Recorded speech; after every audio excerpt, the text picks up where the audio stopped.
How to tell a story. One of the neglected portions of a preacher's training is how to tell a story. Many times preaching is simply storytelling. When we preach a narrative from an Old and New Testament passage, we are simply telling a story. When we use stories in an introduction, illustration, or conclusion, we need to know how to tell it. Here are some pointers on how to make our storytelling more effective. Now, just what are stories? Stories are events which are linked together in a chain of time. Stories involve a pattern of problem and resolution. They begin with a situation which develops into a problem, which includes attempts to resolve it, and ends with an often unexpected climax and a new state of normal on the other side.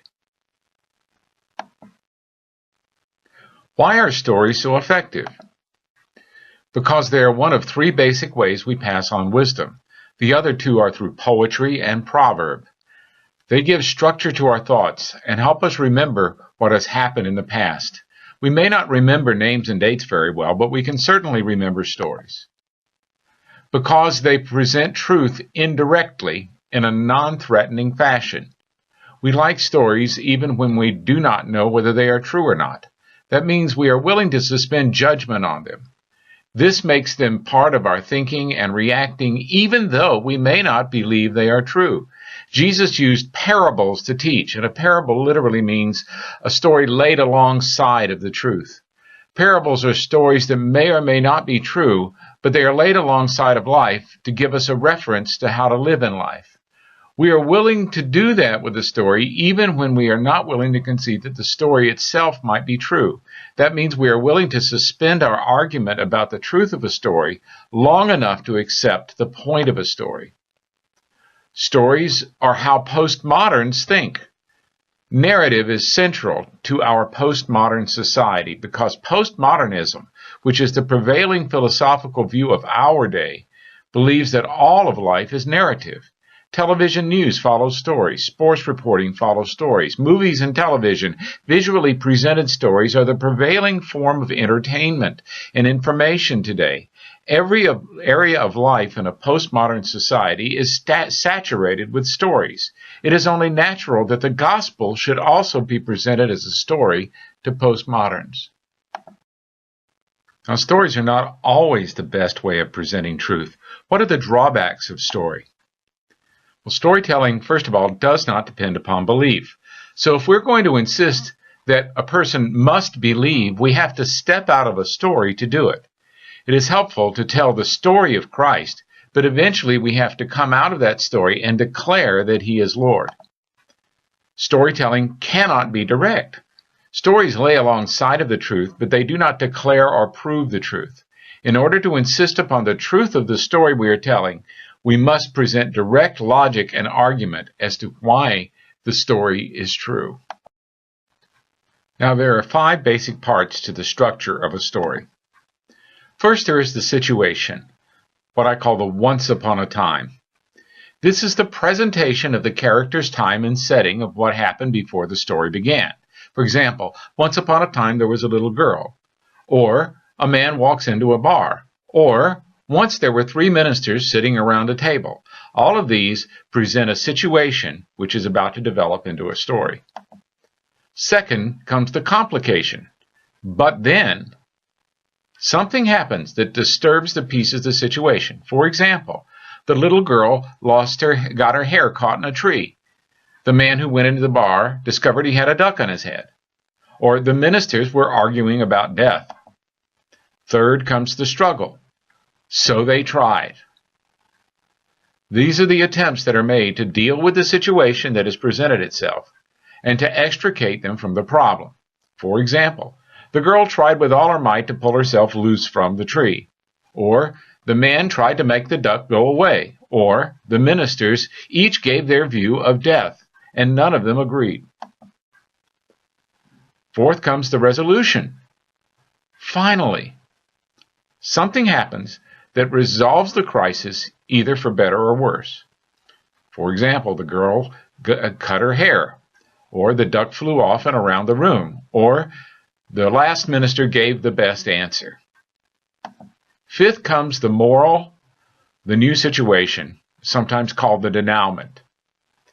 And so we learn. In a regular story, this is called the denouement or the resolution. And it presents a new situation that becomes the point of the story and sometimes the beginning of a new story. In a story which is used for teaching, this is the moral of the story. This is the part where universal truth is taught in the narrative.